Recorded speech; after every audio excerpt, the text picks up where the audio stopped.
A delivery app? Tom's laughter echoed through our parents' living room. That's your big idea, Ethan? Another delivery app. I sat at the dining table, my business plan spread out in front of me, watching my older brother's face redden with mocking laughter. Our sister Lisa joined in from her spot on the couch, not even bothering to look up from her phone. Because the world definitely needs another way to get takeout, she smirked. Really revolutionary stuff, little brother. It's not just for takeout, I tried to explain, pointing to my carefully prepared slides. Swift Serve is going to revolutionize how local businesses handle deliveries. Restaurants, yes, but also grocery stores, pharmacies, retail shops. Oh, please, Tom cut me off. Like Uber Eats and DoorDash don't already do all that? Face it, Ethan, you're 3 years too late to this party. I gritted my teeth. At 25, I was the youngest of the 3 Hamilton siblings, and according to them, the least successful. Tom, 32, was a regional sales director at a Fortune 500 company. Lisa, 28, had just made junior partner at her consulting firm. And me, I just quit my stable job as a software developer to pursue my dream. Those apps focus on big chains and franchises, I continued, trying to keep my voice steady. Swift Serve will partner with local businesses, help them compete with the giants. We'll offer better rates, more flexibility, real-time inventory management. Management? Lisa finally looked up from her phone. You've never managed anything in your life. You barely managed to keep your last job for 2 years. I quit that job, I corrected her, to focus on this. Right, Tom nodded with exaggerated sympathy. You quit your perfectly good programming job to build an app that already exists. Real smart move there, genius. Our parents chose that moment to walk in, carrying coffee and dessert. One look at the scene, my presentations, Tom's condescending smile, Lisa's eye rolls, and Mom's face fell. Oh, Ethan, she sighed. Are you still on about this app idea? Helen, Dad touched her arm gently. Let's hear him out.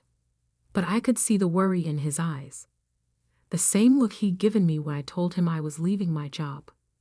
I've already secured initial funding, I said quickly. Angel investors who believe in the concept. We're starting beta testing next month in. How much of your savings have you burned through? Tom interrupted. Because when this fails, and it will fail, you'll need something to fall back on. I didn't tell them that I'd already invested my entire savings, sold my car, and moved into a tiny studio apartment to fund the initial development. They didn't need to know that I'd been living on ramen and working 20-hour days for the past 6 months. I know what I'm doing, I said instead. Lisa laughed again, that sharp, dismissive laugh I'd grown to hate. Like you knew what you were doing with that social media platform you tried to build in college. How'd that work out? That was different. I've learned. Or that cryptocurrency trading bot last year. Tom joined in. The one that was going to make us all rich? This isn't like those times, I insisted, my voice rising. Swift Serve is different. The market research, the business plan, the technology, it's all solid. We're solving real problems for real businesses. Honey, Mom sat down beside me, using her gentlest voice, the one that somehow hurt worst of all. Maybe it's time to be practical. Tom's company is always hiring in IT. He could put in a word. I don't need a job at Tom's company. I stood up, gathering my presentations. I'm building something here. Something big. Something big, Tom scoffed. Little brother, you're building a pipe dream. The delivery market is saturated. The big players have it locked down. You're going to lose everything chasing this fantasy." I looked around at their faces. The pity, the condescension, the absolute certainty that I was making a huge mistake. None of them had even bothered to read my business plan or look at the market analysis I'd spent months preparing. "You're wrong," I said quietly. "All of you. And one day you'll see just how wrong you were." I walked out of that house with their laughter following me. But I didn't slow down.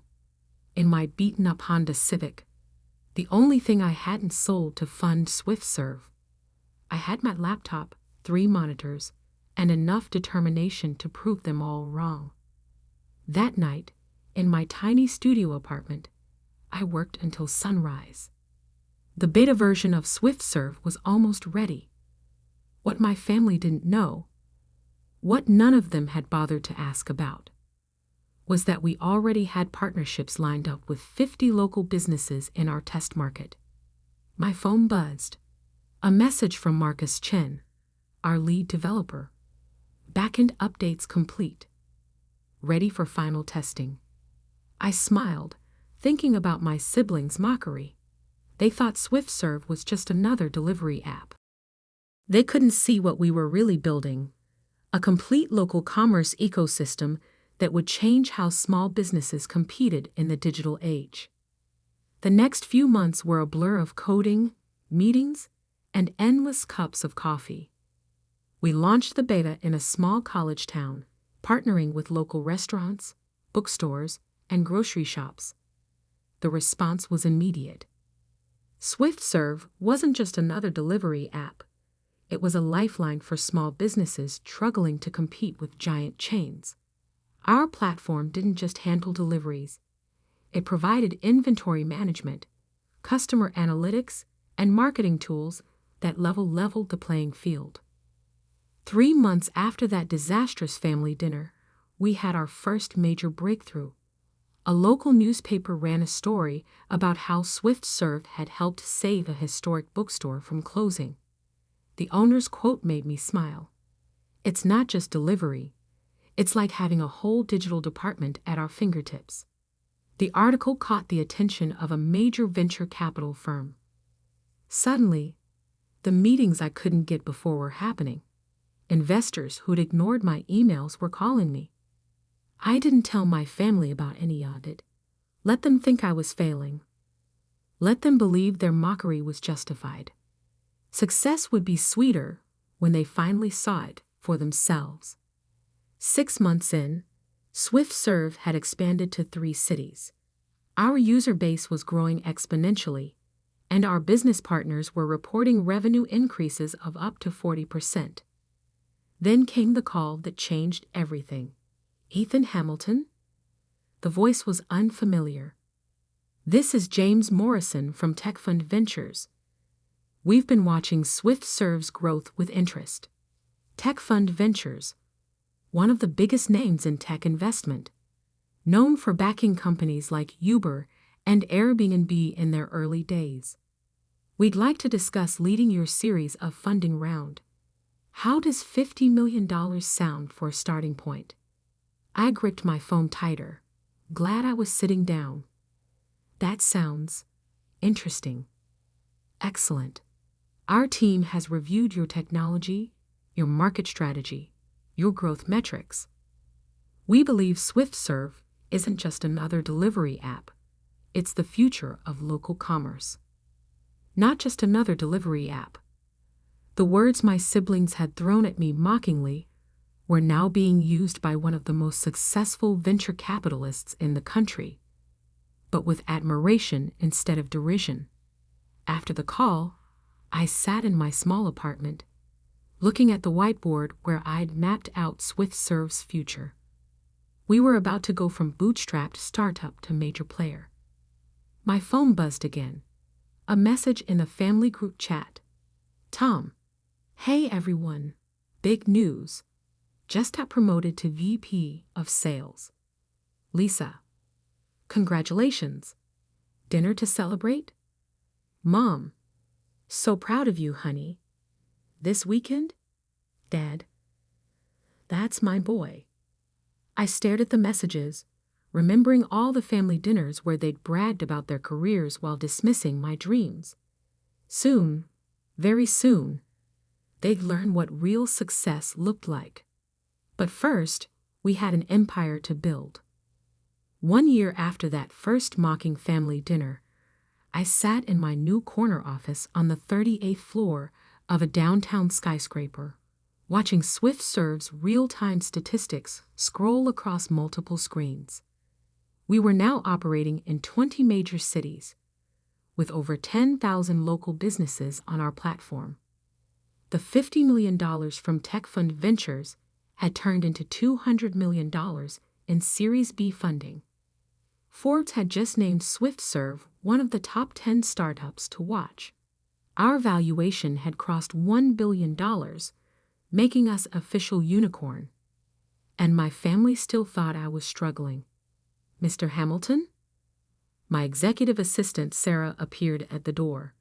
The Singapore team is ready for their update call. And your sister Lisa has called 3 times this morning. I glanced at my phone's missed calls. Lisa had indeed been trying to reach me, probably to brag about her latest promotion or to offer more helpful career advice. Take messages from Lisa, I said. I'll deal with family matters later. The Singapore call was crucial. We were about to launch in Asia, starting with Singapore and Hong Kong. SwiftServe wasn't just changing local commerce in America. We were going global. Mid-call, my phone buzzed with a text from Mom. Honey, please call Lisa. She has an exciting opportunity for you. I muted my microphone and laughed. An exciting opportunity. Our company had just closed deals worth hundreds of millions, and they still thought I needed their help finding opportunities. After the call, Sarah brought in my afternoon schedule. The acquisition team from Delivery Giant is here. They're waiting in the main conference room. Delivery Giant, one of the big players my brother Tom had said had the market locked down. Now they were here, trying to buy us out before we took more of their market share. Tell them I'll be there in 5 minutes, I said, straightening my Brioni suit. Another detail my family didn't know. Success had allowed me certain luxuries. The Delivery Giant team looked nervous as I entered the conference room. Their CEO, Mark Stevens, stood to greet me. Ethan, thanks for meeting with us. We'll cut right to the chase. We want to acquire SwiftServe. Name your price. I sat down, enjoying the irony. A year ago, my siblings had mocked me for trying to compete with companies like Delivery Giant. Now those same companies were trying to buy us out. Not interested, Mark, but thanks for coming by. We're prepared to offer $2 billion, he pressed. Cash and stock. I smiled, thinking about Tom's words. The big players haven't locked it down. The problem, Mark, is that SwiftServe isn't just another delivery app. We're not competing with you. We're reshaping the entire market. Your model focuses on large chains. Ours empowers local businesses. You're offering $2 billion because you know we're worth far more than that. $3 billion, he said quickly. Too quickly. I stood up. Let me show you something. I led them to our main operations center, where wall-to-wall screens displayed SwiftServe's network in real time. Thousands of deliveries happening simultaneously. Real-time inventory updates from local businesses. Customer data flowing through our AI systems. This is the future of local commerce, I said. And it's not for sale. After they left, I checked my messages again. Lisa had called twice more.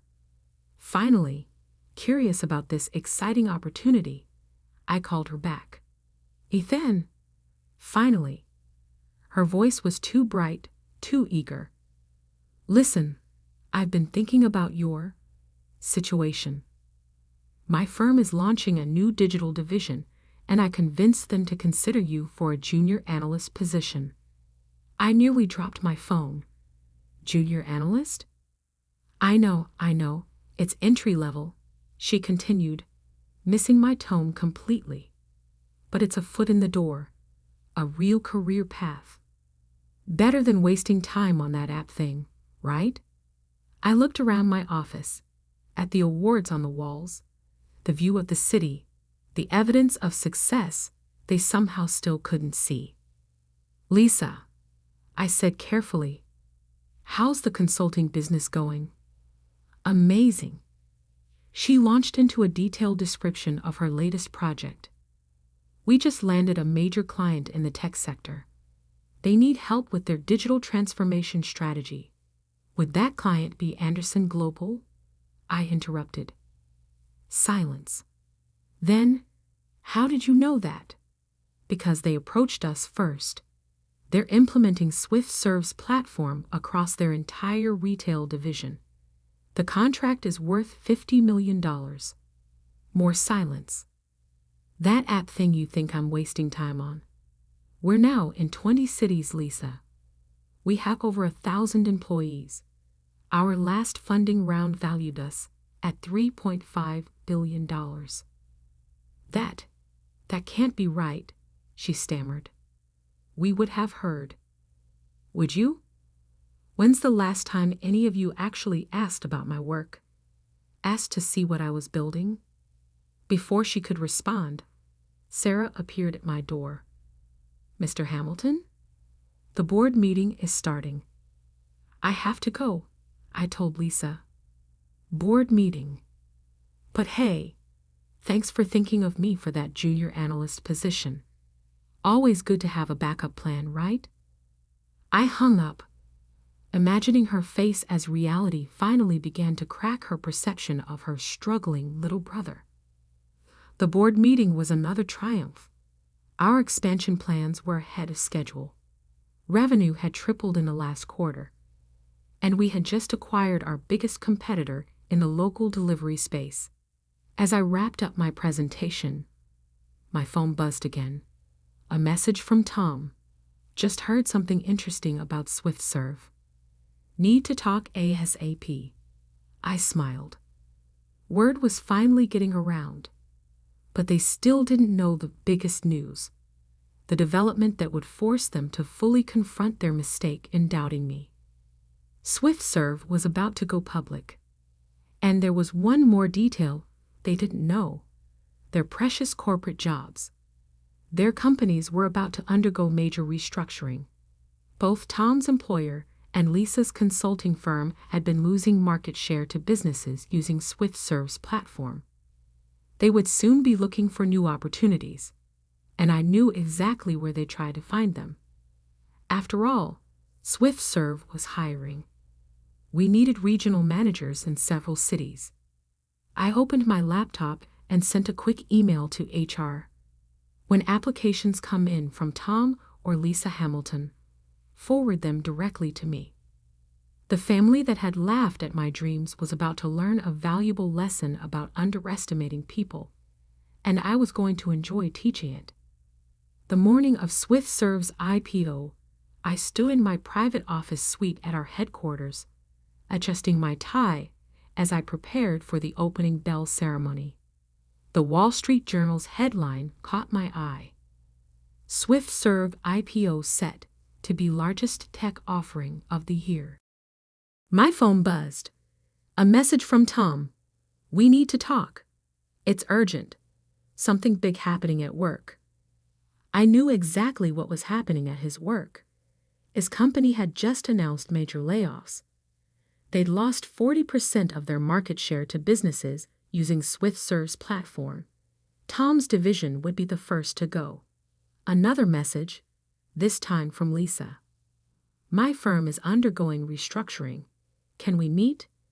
I need career advice. The irony wasn't lost on me. The siblings who had mocked my career choices now needed my help. They just didn't know it yet.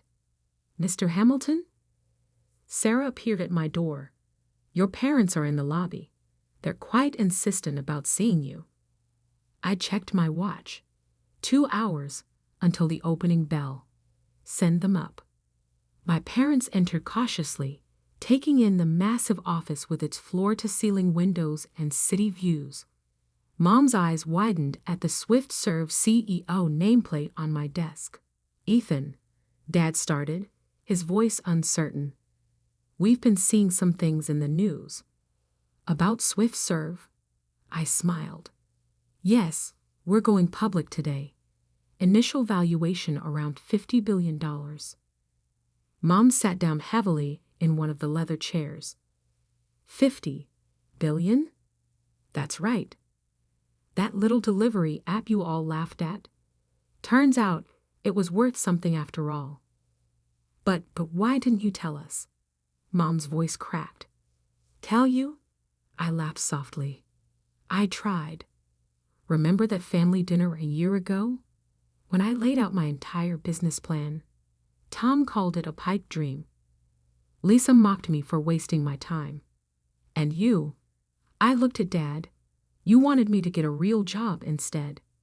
Before they could respond, Sarah buzzed in. Mr. Hamilton? Your brother and sister are here too. They seem agitated. Perfect timing. Send them in. Tom and Lisa burst into the office, both looking disheveled, a far cry from their usual polished corporate appearances. Ethan. Tom's face was red. Did you know about this? Did you know our company was losing business to Swift Serve? And my firm, Lisa added. We just lost our biggest clients because they're all switching to Swift Serve's platform. I leaned back in my chair, enjoying the moment. You mean the app that was too late to the party? The one that was competing in a locked-down market?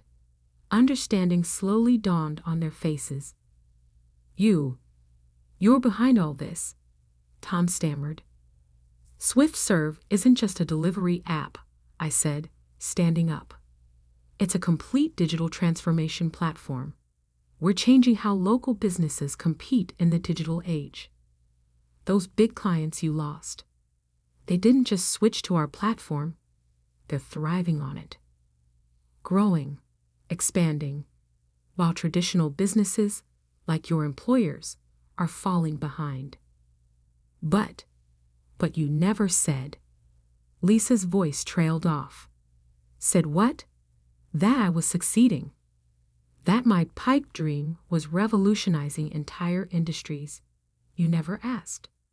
You were too busy mocking my choices, too convinced of your own success to see what I was building. I walked to the window, looking out at the city where Swift Serve had started. And now, in about an hour, we're going public. Want to know something interesting? After the IPO, my net worth will be more than both your companies combined. The silence in the room was deafening. Honey, Mom stepped forward. We're so proud. No, I cut her off. You don't get to be proud now. You get to watch. Watch as that app you dismissed changes the world. Watch as your perfect corporate children come looking for jobs at my company. Tom and Lisa exchanged glances. Actually, Tom cleared his throat. That's partly why we're here. With the layoffs coming, you want jobs at Swift Serve. I finished for him. Funny how things work out, isn't it? We do have some openings. Regional manager positions. Entry level, of course. Entry level? Lisa protested. But I'm a partner at a failing consulting firm, I interrupted. Your experience means nothing here. You'd have to start from the bottom. Learn our system, prove your worth. Just like I did when you were all laughing at me. Sarah appeared at the door. Mr. Hamilton? The opening bell ceremony is in 30 minutes. Thank you, Sarah. I turned back to my family. You're welcome to watch the ceremony. Front row seats to see your little brother's pipe dream make history. The next hour was surreal. My family sat in stunned silence as I rang the opening bell at NASDAQ. SwiftServe's stock soared in the first minutes of trading. By lunch, we had exceeded all projections. Back in my office, I handed them each a folder. "What's this?" Tom asked. "Job applications," I replied. "If you want to work at SwiftServe, you'll need to apply through proper channels. No family shortcuts." "But we're your siblings," Lisa protested. "Funny, that didn't seem to matter when you were mocking my dreams. Why should it matter now?" Dad stepped forward. "Son, we were wrong. All of us. We should have supported you, believed in you." "Yes, you should have." I sat back down at my desk. "The applications are due by Friday. The starting salary is $45,000 a year. And one more thing, your direct supervisor? That college kid you said would never amount to anything because he was just a programmer. Marcus Chin. I made him Chief Technology Officer last month." Their faces were priceless. "Now, if you'll excuse me, I have a company to run. Sarah will show you out." As they filed out of my office, I called after them. "Oh, and one more thing. Remember how you all laughed when I said I'd change the future of local commerce? Check today's stock price. Then check your own company's stock. See who's laughing now." The door closed behind them, leaving me alone in the office where I'd built my empire. My phone buzzed with notifications. SwiftServe's stock was still climbing. News outlets were calling it the most successful tech IPO in years. I opened my laptop to send one final email to the family group chat. "Thanks for not believing in me. It made success that much sweeter. P.S. Those job applications, they're due by Friday. Don't be late." Then I turned to the real work, continuing to build the company that had proved them all wrong. Because success isn't just about proving doubters wrong, it's about proving yourself right. And I was just getting started. Sarah poked her head in one last time. "Your next appointment is here. The CEO of your brother's company. They want to discuss a potential partnership." I smiled. "Tell him he'll have to apply through proper channels, just like everyone else." Looking out at the city, I thought about that first family dinner, when they laughed at my dreams. Now they were all applying to work for me, hoping I'd save their careers. But I hadn't built SwiftServe to prove them wrong. I'd built it because I saw a future they couldn't imagine. Their mockery had just made success sweeter. The final irony? They'd have to use SwiftServe's app to order lunch in their new jobs. Every delivery would remind them of the dreams they'd laughed at. Sometimes success is the best revenge. And sometimes the best part isn't the billions you make. It's watching those who doubted you realize just how wrong they were. The day I discovered my sister had lost our parents' entire retirement fund, I was sitting in my office overlooking the Seattle skyline. The news didn't come from my family. They'd never tell me something this important. Instead, it came from Marcus, my financial advisor, who had noticed unusual activity in my parents' investment accounts. "Sarah, your parents' retirement fund has been completely drained," Marcus said, his voice grave through the phone. "Every penny was transferred to a series of high-risk investments under your sister's management. They've lost everything." I gripped my desk, knuckles turning white. "How much?" $2.8 million. Gone in less than 6 months. The number hit me like a physical blow. I thought about my parents, both in their 60s, about to retire after working their whole lives. And Madison, my perfect older sister, the financial genius they trusted with everything.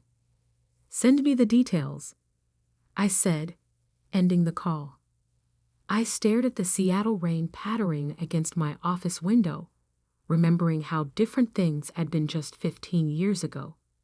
Back then, I was the family disappointment, the daughter who chose to study engineering instead of finance, who turned down a position at my father's firm to start my own tech company. Engineering is for people who can't handle real business, Madison had said at one family dinner, earning approving laughs from our parents. While you're playing with computers, I'll be managing million-dollar portfolios. She'd kept her word about the million-dollar portfolios. She just hadn't mentioned they'd be our parents' life savings. My phone buzzed. Marcus had sent the financial records. With each page I scrolled through, my heart sank further. Madison had convinced our parents to give her complete control of their retirement fund, promising returns that would double their money. Instead, she dumped everything into a cryptocurrency scheme that had collapsed spectacularly. I pulled up my own company's financials.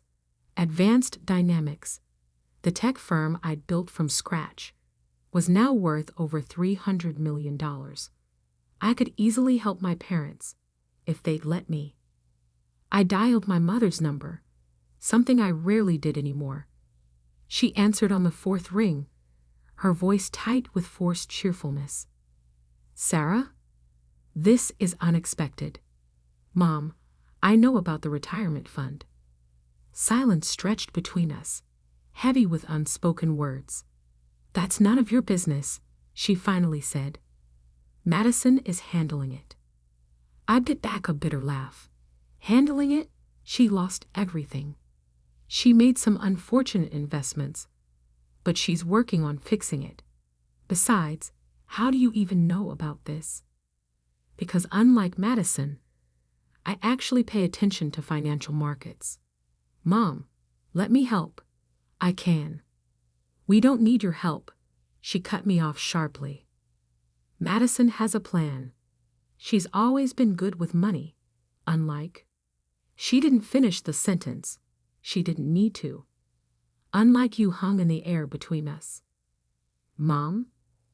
I have to go. Please don't mention this to anyone. Madison says she can recover the funds if we just give her time. The line went dead. I sat back in my chair, remembering all the times they'd chosen Madison over me. When I got accepted to MIT with a full scholarship, they skipped my acceptance ceremony to attend Madison's small banking award dinner. When I launched my company, they dismissed it as a cute little startup. Meanwhile, they'd bragged about Madison's every promotion, every bonus, every minor achievement. Now she had lost their entire future, and they still trusted her more than me. My office door opened and Lisa, my executive assistant, walked in with concern etched on her face. "Everything okay?" I heard raised voices. I shook my head. My sister lost my parents' retirement fund. All of it. Lisa winced. She'd been with me since the early days of Advanced Dynamics and knew my family history well. "Let me guess, they still think she can fix it?" "Of course they do. She's Madison. She can do no wrong." Lisa sat down across from me. "What are you going to do?" I turned to my computer, pulling up property records.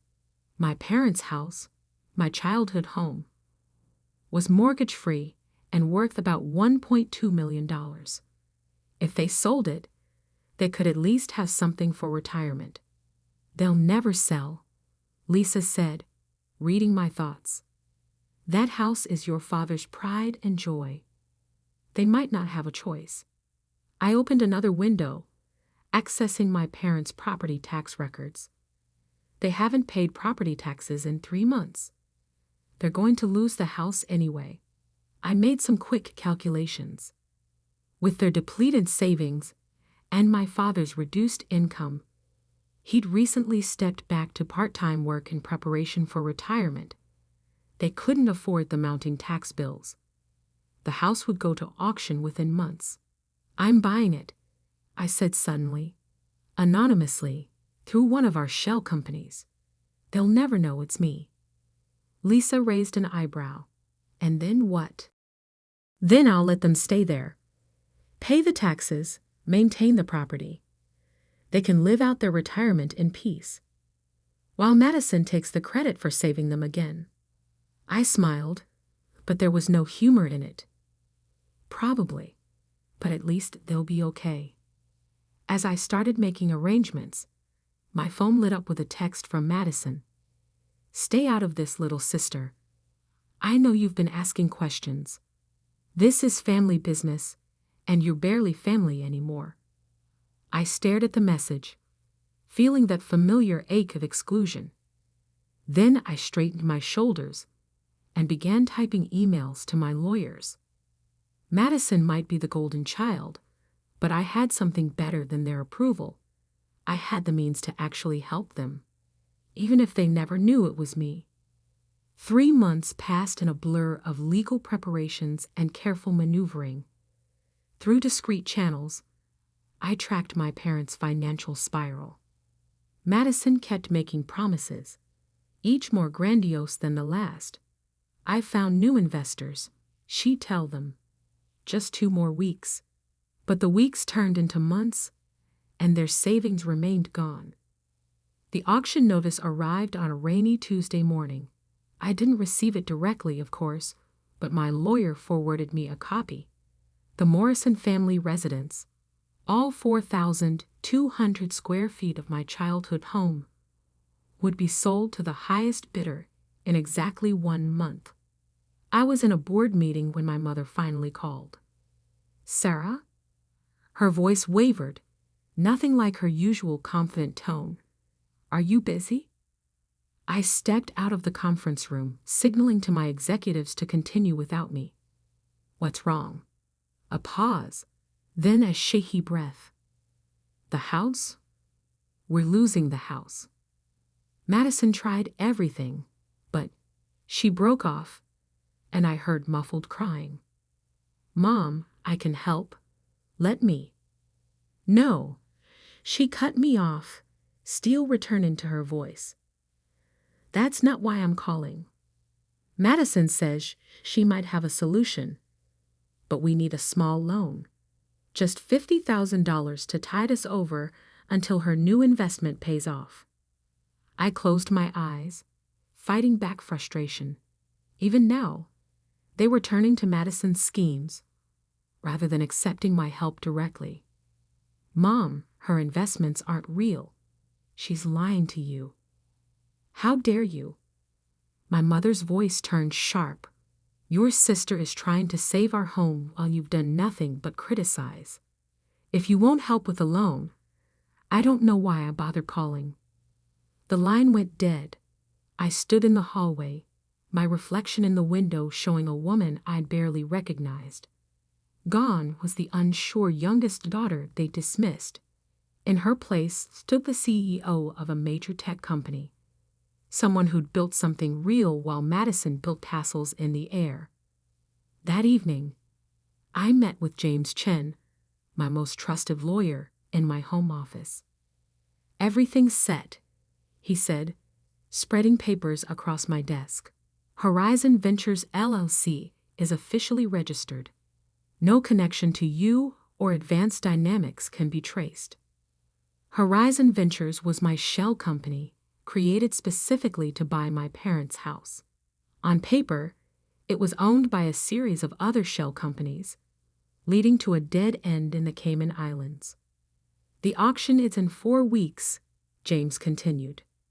Given the market and the distressed nature of the sale, we expect the bidding to start around $800,000.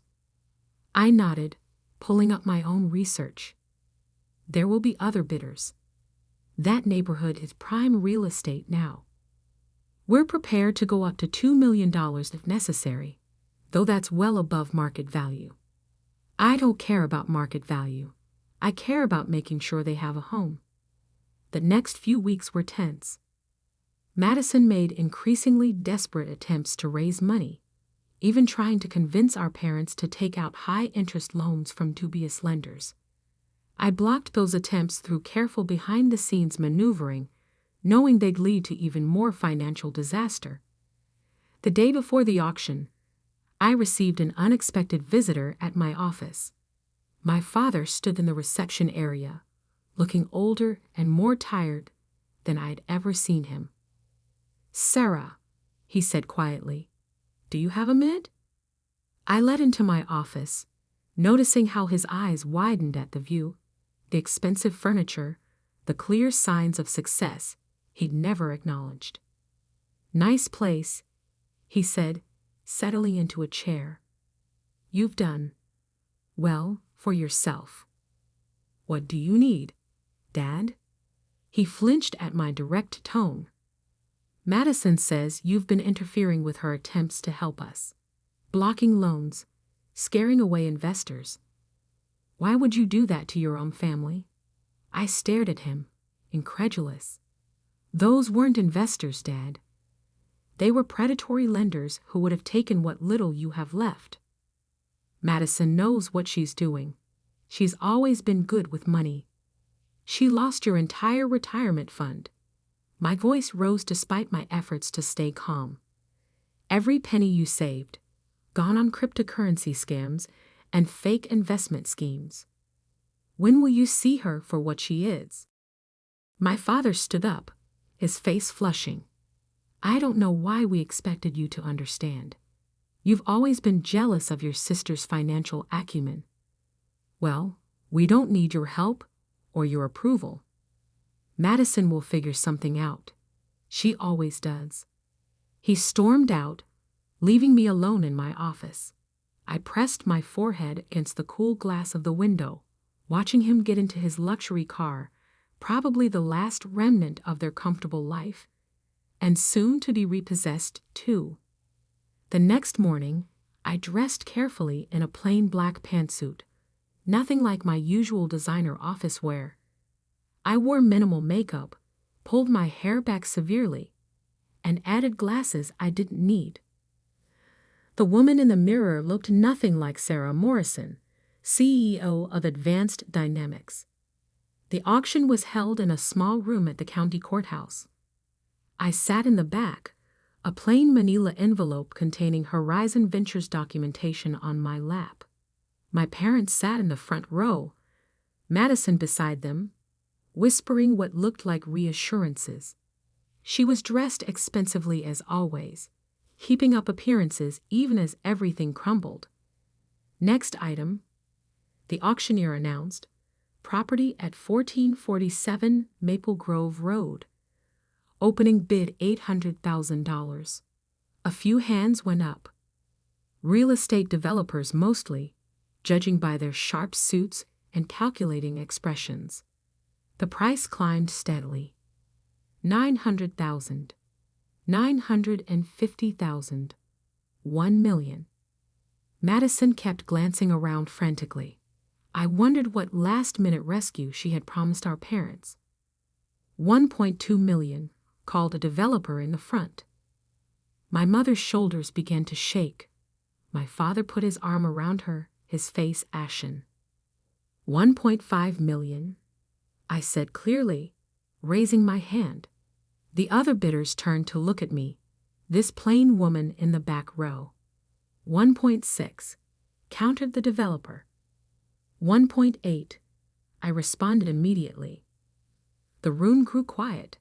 The developer frowned, consulting with his colleague. 1.9 million, he said finally. I didn't hesitate. 2 million. A murmur ran through the room. Even the auctioneer looked surprised. This was well over market value. 2 million going once, going twice. Madison suddenly jumped up. "Wait, I have investors on the phone right now. They just need 10 more minutes." Sold. The auctioneer's gavel came down firmly, to Horizon Ventures LLC. I watched my family's faces as I walked to the front to complete the paperwork. None of them gave me a second glance. I was just another faceless buyer taking their home. Madison was still arguing with the auctioneer, waving her phone around uselessly. As I signed the final documents, I heard my mother's quiet sobs. Soon they would receive notice from Horizon Ventures, offering them a lifetime lease at a nominal rate. They would never know their mysterious benefactor was the daughter they dismissed for so long. Or so I thought. I should have known Madison wouldn't let it end there. My sister had always been relentless when her pride was at stake, and losing our parents' house had wounded that pride deeply. A week after the auction, as I sat in my office reviewing quarterly reports, Lisa rushed in without knocking. "Your sister is here," she said, breathless. "With your parents." And, before she could finish, Madison burst through the door, our parents trailing behind her. In her hand, she clutched a stack of papers. "I knew it," she snarled, throwing the papers onto my desk. "Horizon Ventures. Did you think I wouldn't figure it out?" I remained seated, keeping my expression neutral. "Hello, Madison. Mom, Dad. This is unexpected." My mother stepped forward, her eyes darting around my office. "Sarah, what is your sister talking about?" Madison laughed sharply. "Our little sister here is the mysterious buyer. She bought our family home just to humiliate us." I finally stood, straightening papers on my desk with deliberate calm. "And how exactly did you come to that conclusion?" "I traced the ownership," Madison said triumphantly. "Through all your shell companies. It took time, but I found the connection to Advanced Dynamics." I raised an eyebrow. "Did you? Show me." Her confidence wavered slightly. The ownership trail I'd created was bulletproof. She couldn't have traced it. She was bluffing, hoping I'd reveal something. "It doesn't matter how I know," she backpedaled. "What matters is you're trying to make us homeless." Actually, I picked up the stack of papers she'd thrown. "According to this lease agreement from Horizon Ventures, you're being offered a lifetime residence at $100 per month. Hardly homeless." My father stepped forward, his face red. "So you admit you bought our house?" I met his gaze steadily. "Would it matter if I did? You've already decided I'm the villain here." "Because you are," Madison shouted. "I was handling things. I had investors lined up." "You've had nothing." I cut her off, my voice sharp. "No investors, no plans. Nothing but more lies to cover up what you did. You lost their retirement fund, Madison. Every penny they saved." My mother gasped. "Sarah, how dare you speak to your sister that way? She's been working tirelessly." "Has she?" I turned to my computer, pulling up documents on my dual monitors. "Shall we look at exactly what she's been doing?" With a few keystrokes, I displayed the trail of their lost retirement fund. The transfers, the failed investments, the cryptocurrency scams. "Here's where she moved the first million into BitConnect." I pointed to the screen. "A known Ponzi scheme that collapsed 2 months later. And here's another $500,000 into a fake NFT project. The rest went to various high-yield investment programs, all scams." My parents stared at the screens, their faces draining of color. That's not," Madison stammered. "Not what? Not true?" I pulled up more documents. "Here are your emails to the scammers. Your desperate messages when things started falling apart." Should I continue? The room fell silent except for my mother's shaky breathing. "Why are you doing this?" Madison whispered, her carefully constructed facade cracking. "Because someone has to tell the truth," I said quietly. "Someone has to clean up your mess." My father found his voice. If you bought the house, why not just tell us?" I laughed, but there was no humor in it. "Would you have accepted my help? You've spent my entire life believing Madison was the financial genius while I was just playing with computers. Even after I built this company, even after everything I achieved, you still trusted her more. That's not true, my mother protested weakly. Really? I turned to her. When I called to offer help, what did you say? That Madison had a plan. Madison would fix everything. Madison, Madison, Madison. I stood up, walking to the window. The Seattle skyline stretched before us, a testament to what I'd built while they weren't watching. Do you know what Advanced Dynamics is worth now? Over $300 million. I could have replaced their retirement fund 10 times over. But you never asked. You never even wondered how I was doing. Madison stepped forward, her voice taking on a wheedling tone I knew too well. Well, we're asking now, Sarah. If you have that kind of money, surely you can. No. The word cut through the air like a knife. I bought the house because I couldn't bear to see our parents homeless. They'll have a place to live, with reasonable rent they can afford on Social Security. But I'm not giving you any money to gamble away, Madison. We're family, she pleaded. Family? I turned back to face them. Family trusts each other. Family believes in each other. When was the last time any of you believed in me? Silence answered my question. The lease agreement is fair, I continued. The house will be maintained, taxes paid, utilities covered. But there are conditions. I pulled out a document from my desk. Madison cannot live there. She cannot manage any aspect of our parents' finances. And if she attempts any more investment schemes, the lease will be terminated immediately. You can't do this, Madison protested. I can, and I am. I handed the document to my father. Those are the terms. Take them or leave them. My father read through the papers, his hands trembling slightly. My mother peered over his shoulder, her face a mask of conflicting emotions. I've also arranged for a financial advisor, I added, a legitimate one, who will help you budget your Social Security and pension income. You'll be able to live comfortably, if modestly. Madison made one last attempt. Mom, Dad, you can't seriously be considering this. She's trying to control you. My mother looked at her, really looked at her, perhaps for the first time. No, Madison, you did that. We let you do that. She turned to me, tears in her eyes.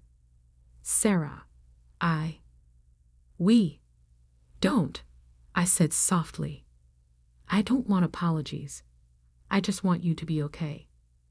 My father signed the lease with a shaking hand. Madison stormed out, her heels clicking angrily on the hardwood floor. As my parents prepared to leave, my father paused at the door. Your company, $300 million? I nodded. And all this time, we never. No, I said. You never did.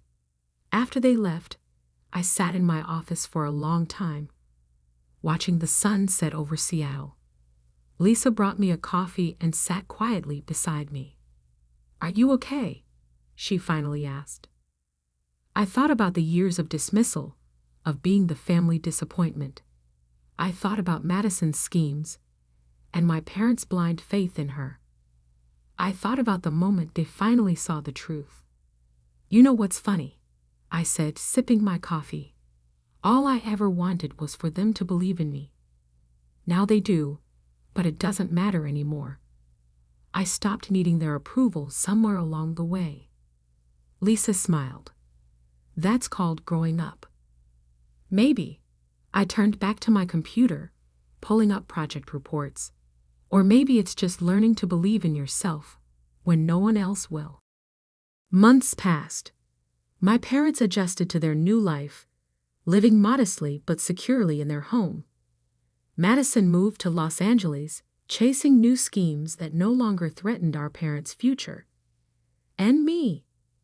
I continued building my company, expanding into new markets, achieving things that would have once desperately craved their recognition for. But I no longer needed their approval. I had something better. I had proven myself right. The family disappointment had become the family savior, even if they'd never see it quite that way. Sometimes, success is its own revenge.